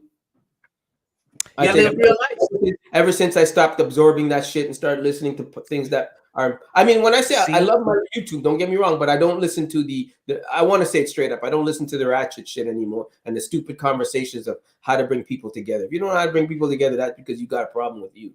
You know, because people should be coming together easily. The only way you're going to come together with somebody is if you're willing to admit you're wrong. And if you're not willing to admit you're wrong, you're just butting heads with somebody else that's not willing to admit they're wrong. That's it in a nutshell. You know, yeah, and I think, and because I am okay with saying sorry, my bad. I don't have a problem being the better guy anymore. I don't. I used to have a problem with that shit before, but now I got no problem being the better man. I will apologize, and if you think I'm a simp for doing it, that's great, because you know what? I know what's coming to me after I apologize. Well, I tell you what, you should only care about people that care about you. Mm-hmm. That's the art of minding your business. You know what I'm saying? That's your tribe your tribe is the people that you don't mind apologizing to, because you realize what you've been blocking in your life. Like, that's what I was talking about earlier. You know what I'm saying? That block. When you know when you're consuming the wrong things, even in the digestive system, you're gonna end up with a blockage. You know what I'm saying? It's the same way when it comes down to being, you know what I'm saying, being able to affect your own environment everywhere you go. You know what I'm saying? Because you're your own representatives. You know what I'm saying? So, like, what you say and do is going to speak for you whether you're present or not.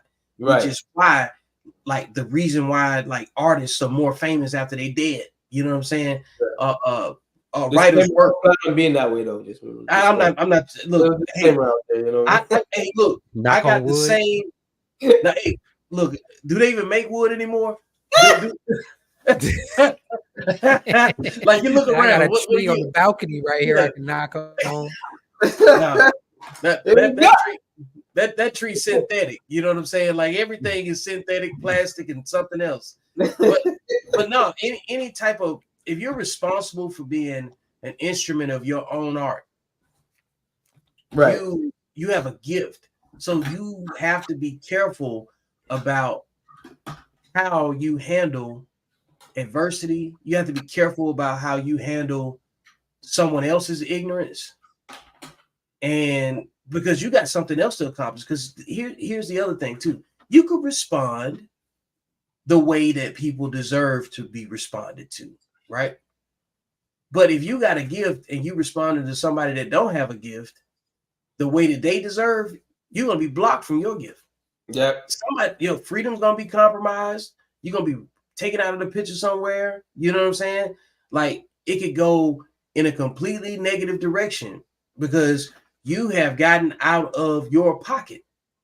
And now anything you do is going to be compromised long before anyone ever sees it. You know what I'm saying? You're going to feel that your product is compromised. You're never going to feel confident in what you're doing because you feel like that one that there's a particular event that can block you from feeling like, hey, I'm doing something that's worthwhile. It'll make you quit on yourself, and that's the worst thing. And and it happens all the time. Like I recently watched that Bob Marley you know what I'm saying, depiction One movie, Love. One Love. Good. Yeah, it's worth watching. It's good. I'm careful about saying what's good and what's not, but They left out a bunch of stuff, but it was good. Yeah, left out a bunch of stuff, right? You know what I'm saying? They told a story that they can hold your attention, you know, like like the scene where he got shot in the kitchen, and then the guy that shot him, you know what I'm saying, showed back up and he forgave him. You know what I'm saying? Like that was real power, you know, because that's what people don't understand today. There's real power in forgiveness, man. Yep. You know, there's such a release in one's own life. I don't understand why people have a hard time saying you're sorry or you're wrong. Say forgiveness is saying admitting you're wrong. I think everybody. I think the message was there's a time where forgiveness. There's an opportunity for forgiveness. There's always a time for it, but like when it shows up, what do you do with it? You know what I'm saying? Because but if I'm wrong, I'm wrong. I'm gonna call you up, and like I did, I've done that before. I call people up and say, you know what, I overreacted. My bad. I'm sorry, bro. You know, I still got the big fu, but but I felt so good. Like I said, you know what, I did my part. I can't control what you do, but I can control what I do. You know what I mean? And I was wrong. And I felt such a release. Even when the fu came, I was still feeling good about myself. And I was like, you know what? That's cool. I'm glad I can live with. Now I can live with that because if I see him in the street, he can't say I never said I apologize. I can live with that one, you know. And I think that's another part of what you say with a masculine accountability. You know what I mean? There's real strength in it. In what you say, and that's man. And asking for forgiveness don't make you a punk. Exactly. You're not a simp. It takes real strength for saying I'm sorry, Chris. It takes real strength to be gentle. It takes real strength to be gentle. Anybody can be an ass. That takes no effort to be an ass. But it takes real strength to be gentle, understanding, and talk. That's where the strength is, man. You know what I mean? You're so right, Chris, what you said right there. That's a good one. Yeah. When you got the power to crush something and not even look back to see if it's you know like still breathing, like, and I'm using this metaphorically, you know, it's it's a different level of you got power, you got dominion over you know what I'm saying, because that other person knows that they can have a whole different type of situation on their hands. You know what I'm saying? People know who they disrespecting. You know, people know who they disrespecting. You know, all day. Listen, don't. Let's just. There's people right now you can call up and say, you know what? I thought about it. Every time you go there a little bit, Chris, and then you come back, you like, no. You know, there's somebody you can call and say, you know what? Everybody got something that they can. Somebody. But see, here's the thing about that though. Antoine, you're right. It does lift the weight off of you when you can say I'm sorry. But I think the main reason why, and this is a part of the what next. Now what? A lot of people want you to forgive them the way they want you to forgive them, and not the way you need to move about your life. You understand what I'm saying? Like when you called him and you said, my bad, I didn't mean this, I overreacted. I'm pretty sure you was just like, I need to get this off of my chest, and whatever happens, happens. You understand what I'm saying? A lot of people think that just because they say I'm sorry, then it's just cool. Like, yeah, okay, I forgive you, but I can still not want anything to do with you after I forgive you. You And understand that's what I'm saying? okay. But that's okay. And that's what I'm saying. Like, a lot of people don't know how to deal with that side of it, and don't understand that whether they deal with you or they don't deal with you, you still did what you were supposed to do on your end to squash the situation, or to hold yourself accountable for the situation even being a situation. You did Yes. what you were supposed to do. Now you can't worry about the outcome because you did what you were supposed to do. You understand what I'm saying? Yeah. Yeah.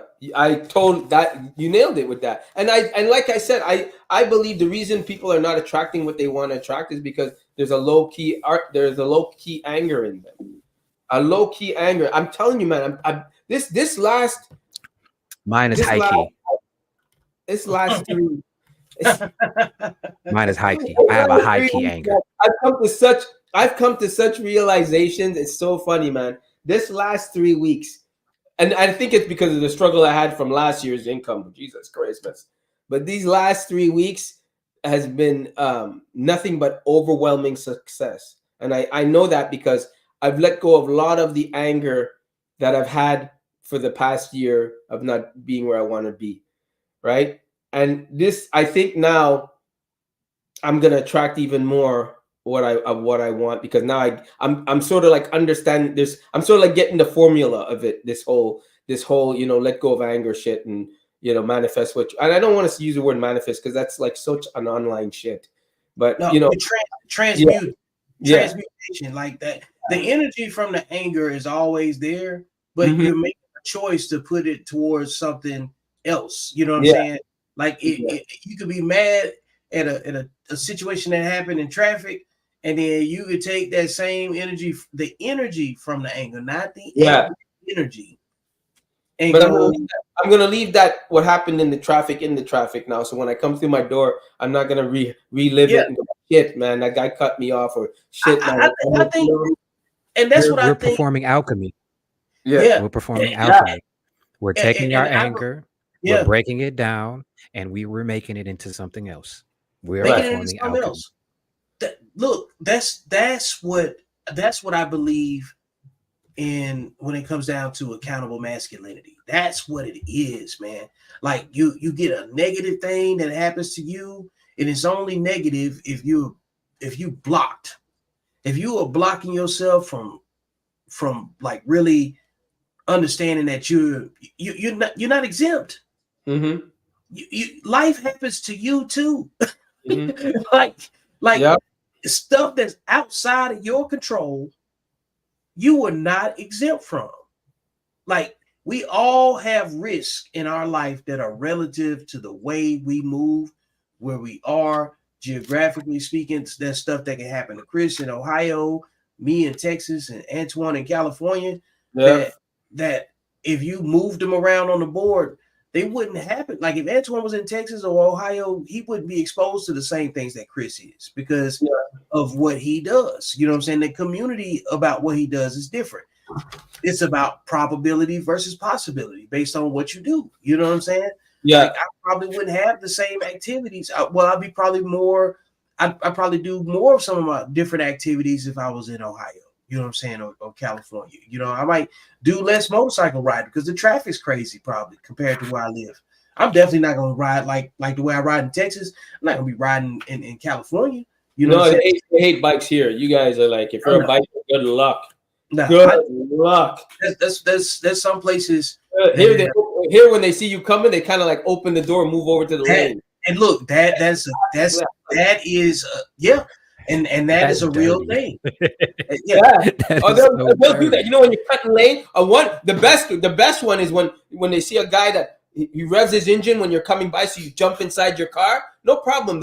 The 3 cars ahead heard that and saw you come in, so then they prepare for you. When, oh yeah, you want to rev? Okay, now you let me know you're coming. And as soon as you get close, they'll ease over on to move into your lane. Then you stop, and then your bike goes up in the air in the back. Yeah, they do that shit here. Yeah, Antoine lives in an episode of Grand Theft Auto. You know it's bad, dude. It's like, I feel sorry for bikers here. You know, it's a regular thing. You see them go down. Yo, all right, fellas, man, I gotta hop off. All good. Hey, man, glad that you could come. I gotta grace the platform with your presence, and we'll see you I'll contact you, brother. We'll have a conversation. You know what I'm saying? Good seeing you, man. Okay. Always a pleasure, Chris. I'm That'll glad you're work. here. Yeah. Y'all be good. All right. But like, All right, Vic. Now let's get into it.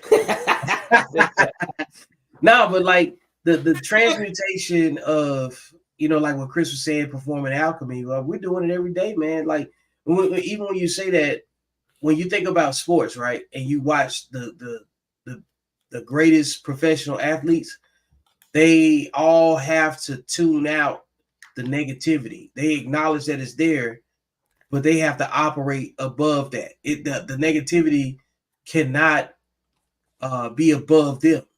They have to absorb the negativity and learn how to manipulate that energy for themselves. That's why you'll hear, you know, like like if you catch sound clips of Kobe or MJ, guys that we easily can, you know what I'm saying, gravitate towards about, you know what I'm saying, performing at the highest level and under the most pressure. They'll tell you, you know, they're like, yeah, I love the road games because I want to break their hearts. you gotta know how to think like a villain sometimes. You know what I'm saying? Because you got to be vicious. I admit that. You know, you have to be ruthless. You have to not care, man. You got to be willing to break some few eggs.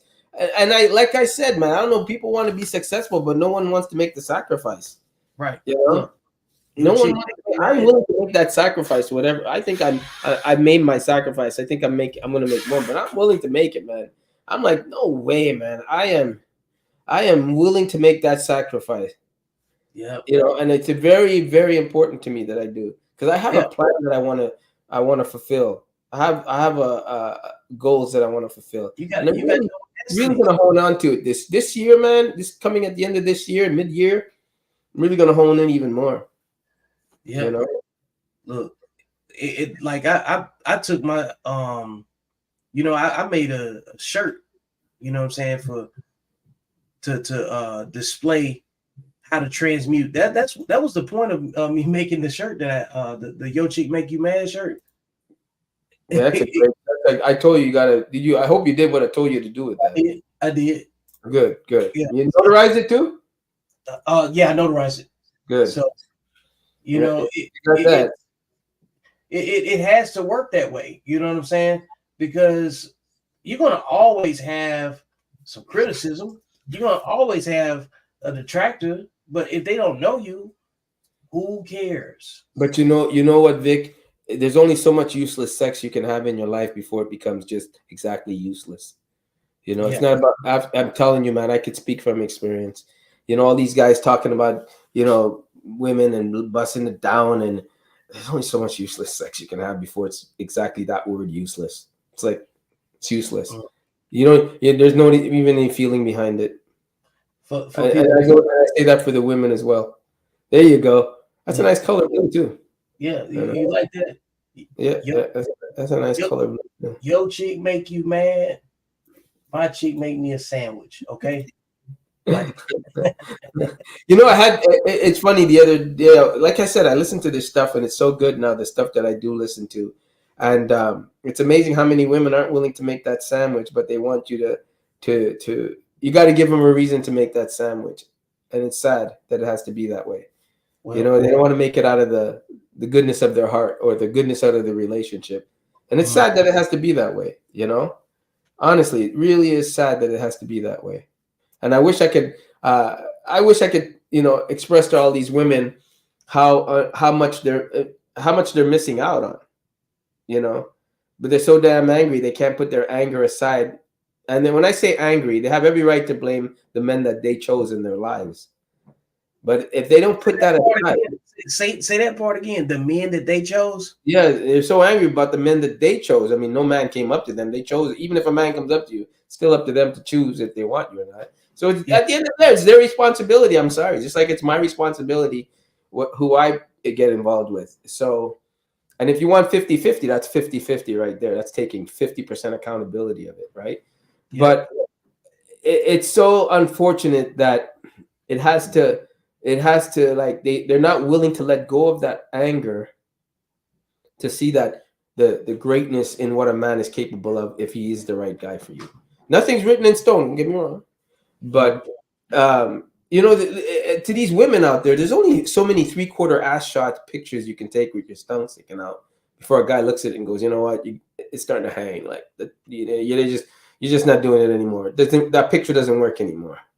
What's the end goal, right? I think men are capable of asking themselves, what's the end goal of what they want out of what they're doing. But I think that you know, I don't think women are capable of doing that as good as men. Some do, and those are the ones that are succeeding. Those are the ones that are succeeding. All the accountable women are succeeding. All of them. Yeah, I was about to say there are things that they would do better if they had an anchor. Yeah. You know, like, because there are things that this is what I was talking about before. Like, and I know I love how transparent like your conversation has been over the years. Mm-hmm. It may take you a couple of weeks sometimes for you to have an expanded view of something, but you're always open to having an expanded view. What I was trying to talk about, you know, like when we came up with the scenario where, like, if the woman passed whatever quiz that you had to figure out, like, oh, okay, I can take her seriously, right? Whatever quiz that you might have had, Yeah. like, and now you got respect for her, because we respect work, we respect effort, we respect, you know what I'm saying, things that we can relate to, you know. Right. So now we got grounds to have participation, you know what I'm saying, in some kind of way, because we got more that we could talk about, right? Right. That's the part where I was saying, once you got that respect established, it's nothing but enhancement energy. It's just enhancement energy, because like the same enhancement energy that a wolf pack provides you with, Right. be having a space where not that you need validation, but when somebody can be easily impressed and randomly acknowledge what it is that you do, and it's not an ego stroke, it's a genuine level of respect, you know what I'm saying, for whatever it is that you do, because nobody knows what goes on, you know what I'm saying, but when your eyelids are closed and you wake up with the same brushstroke, you know what I'm saying, that you went to sleep with, you know what I'm saying, Right. that's not easy to do, because some things you got to do in one take. If you can't do it. And I believe humans are not meant to be alone, right? I'm not saying there's no woman that can come into my life that won't enhance my life. I'm not saying a woman would come into my life and enhance my life, not my art, not my Not your profession. art, but just enhance your life. She would enhance my life, but nothing dealing with my art, right? Of course, yeah. You won't even inspire. I'm not even going to give her the credit of inspiring. Like, and here's the thing too, to add what you're saying, let me let you know that I understand that. You wouldn't, I wouldn't expect a woman to make a mechanic a better mechanic when he's been trained, went to school, and everything else. I understand what you're saying when you're saying all that. I mean. That's all I mean. Yeah, I get it. You know, but like, but I do think she'll make me wake up earlier to do what I want. That's what I'm saying. She will enhance your focus, enhance your discipline, enhance the peripheral stuff. She will serve such a purpose in that area that that's what I was trying to worry about it anymore. That I'll free myself over here. But I think that if a woman would accept that from a man and see it from that point of view of how we see it, I think that she would be a better wife, a better girlfriend, and she would open herself to a relationship, a good one, and it would even enhance her to vet a man even better, I think. Yeah, I don't doubt that. If a woman vets a man out of her past, she's vetting another new man from her past and from her experience. You're done. You're gonna get the wrong man. You're gonna get the wrong man. You're not coming at it genuinely. Anything from your past that you're trying to weigh against the future, that's okay, but it can't be the final. Like you can't pass all of these tests because everybody's vetting everybody, right? Yeah. And then the deal breaker is I don't know, something that doesn't weigh out in comparison to the ex or the previous person. You know what I'm saying? Because like when you say something will be wrong with a guy if he keeps dating a woman that looks like the last woman that he was with and nothing works out. Yeah. So at some point, it's not everybody else. if you're the common denominator, if you keep getting the same type of outcome, it's much different if they all are different. They from different zip codes. They you know what I'm saying? Or whatever situation it is, different walks of life. Right. And I get it that generally speaking, there's going to be some behaviors that don't have anything to do with race, zip codes, nothing like that. You know, but when it starts looking the same, it starts making you raise your eyebrow like, okay, you know what I'm saying? At what point, when are you going to change your bait?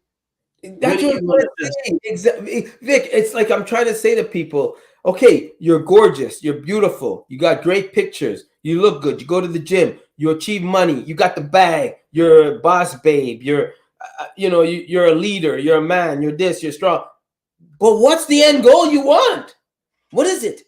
Because you know what? I'm sorry, gravity is coming to us all. And at the end of the day, you got another wrinkle. At the end of the day, you shed a little bit more skin. At the end of the day, makeup is covering it up less. What's the end goal that you want? Because you can only do those 3/4 ass shots with the tongue sticking out for so long. But after a while, it's like, you're fine. We know that already. You're hot. What do you want to do with it, though? Because don't say no man. Don't say no man is not good enough for. No man has been good enough for it, or you're just picky. Okay, because picky just means you're going to be alone. You know, that's all picky means. Picky just means you're going to be alone. And when you say you're single by choice, no, you're single by the choices, the asinine choices you made that made you single. Because nobody wants to be alone. You know, if you were single by choice and that handsome man came by and he was everything you wanted, you wouldn't want to be single. Let's be real. Let's call it like it is. You would not, if that perfect guy came along, you would not want to be single by choice. You would drop that panty so fast your head would spin because you would do everything you can to attract that perfect man that you so created, and now he's right manifested right in front of you. Let's be real on that, right? And that's all I'm saying. It's like you got to drop the anger. You got to be honest with yourself, man. Yeah, you're definitely not going to achieve your utopia, your personal utopia, with deceiving yourself first. You know, so I'm in agreement with you. You know that you got to stop. You got to stop pump faking on yourself first. You can't even get to what's next if you're in the middle of, you know what I'm saying, deceiving yourself and blaming other people for not getting what you want. Yeah. You have to change to attract what you want. But you know, as a woman, you're taking that picture because you know you look fine, and that's great. And your friends are going to reinforce what you're doing. That's great. They're there. That's what they're there for, right? They're never going to tell you how you really look. They're there to enforce what picture you shine. But you have to look at that picture and go, okay, you know, Celeste, I'm hot, I'm fine. I got the ass, I got the tits, I got the job, I got the money, I got the life. What's next? Can you look in the mirror and say, what's next? Because if you say, I want to grow old by myself, have a puppy, and just live off the land, I'm going to look at you like you're an idiot, because that means you just wasted everything you built up. You just wasted it. Your youth, your womb, your interaction with people, you're growing old with somebody, you're giving up on love, you're giving up on that companionship, even if it's not love, that companionship, that knowledge you're able to share with somebody, passing it on to somebody. Like, you're going to be forgotten if you're alone. There ain't nobody there to remember you. You're going to be forgotten, right? Man. And I think people need to know that. Like, I'm only as good, I'm known by my first drawing, and I'm only going to be remembered by my last. Mm-hmm. And who gets my last is what's important. But that's it. But everything else in between, it's just a happiness, you know? And people don't understand that. There's only so many dinners I can go out with my friends and eat and laugh and like how many sushi places am I gonna try? Man, you know? And Well, people need to live their life like that. That's why they say live it to the fullest, meaning share as much as you can for each day that comes to you. you're supposed to give.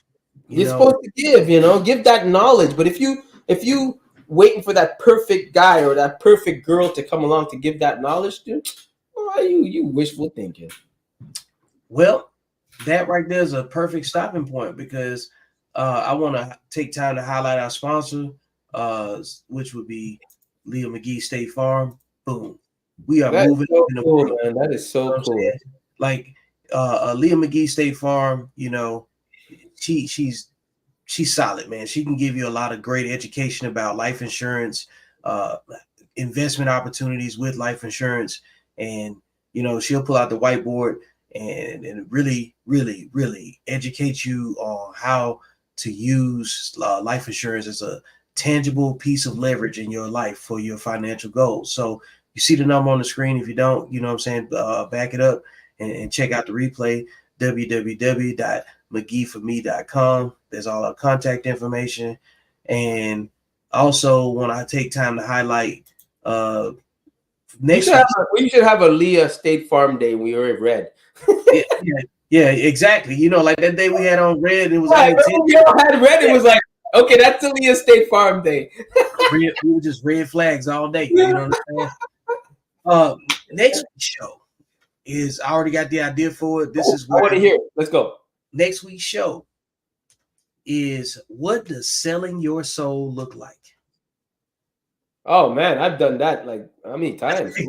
No, but like, you can't get successful unless you sell your soul, and I don't mean God wise. Well, you see what I'm saying. Like for people, when they hear that, there's an interpretation of it. I personally think selling your soul is giving more attention to things that don't serve you versus working on self. Because you chip away at yourself every time you give a layer of yourself to things that are unhealthy for you. That is the act of selling your soul into your shell of yourself, and then you have nothing to show. No, Vic. See, Vic. That's why it's a topic. Okay. I'll say it next week. Fine. That's why you got to save it for next week. Okay. You know what I'm saying? But selling your soul is not a bad thing. I would say, and for all you religious idiots out there, that's not what I'm talking about, okay? Because I have my own relationship with God, so relax. I have my own relationship with the man above. I'll take that with him later. I don't need your 2 cents worth. You don't even have to explain it. That's why it's next week's show, man. You know what I'm saying? Because like everybody's got an interpretation about what they feel serves them and what things don't serve them. Well, it's gonna be a good one, because you see what I'm saying? So, like, with that being said, hey, everybody that attended tonight, I appreciate the chat, being active. Shout out to my man Gino, Angelique, and who else was in it? She there again? Yeah, look, Angelique shows up, man. She's a real woman, So hey, if you haven't already, click the link, subscribe, go ahead and like the next week's episode, and we out.